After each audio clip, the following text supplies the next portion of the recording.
sure such an important source of income, an important key part of the economy to these locations. Is going to take the cooperation of both the private sector and government to get our heads around it. Yes. David, thank you so much for joining us today. You're very welcome. Now, one of Kenya's top tourism officials has told me that travel advisories are harmful to countries such as his. Kenya has been the target of terror groups, causing countries like the U.S. to issue warnings. But Kenya's tourism cabinet secretary told me that ensuring security is a priority. Well, we're optimistic, and we're already here in London in the next 2 days. Already the feedback is very positive. Kenya is back, and people are optimistic that the numbers will come back. We have introduced new incentives. One is we have scrapped visa fees for children. Second is we have reduced the park entry fees to the national parks to maximum $60 per person. And then we have given a subsidy to charter planes coming to Mombasa and Malindi.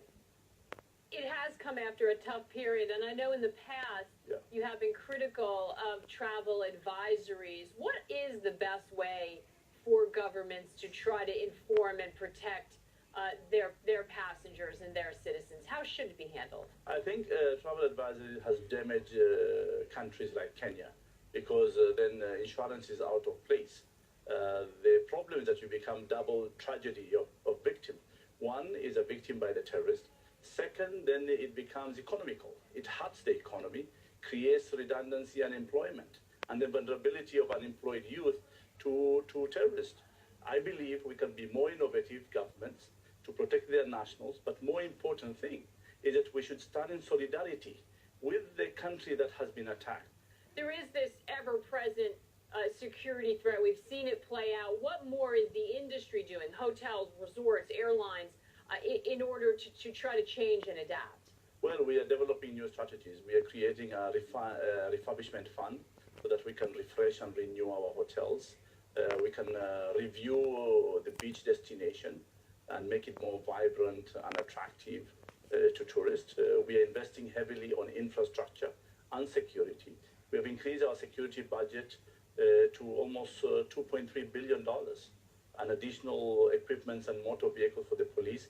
We have recruited 10,000 new policemen just to make sure that the country is safe for Kenyans and for visitors as well.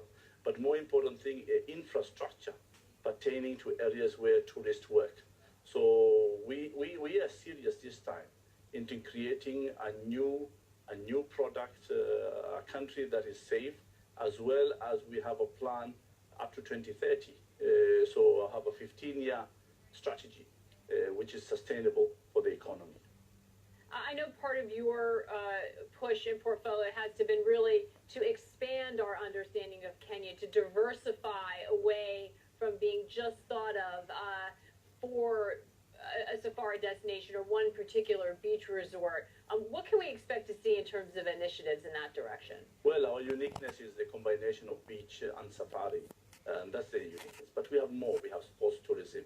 We have cultural tourism, we have conference tourism, and more important thing, the interaction between the visitors and the people of Kenya. We have a friendly population. And the advantage we have as a nation, we have a young, educated population. 70% of our people are below 35. So yes, we have the innovation to diversify the product and create a facility that the visitor enjoys most.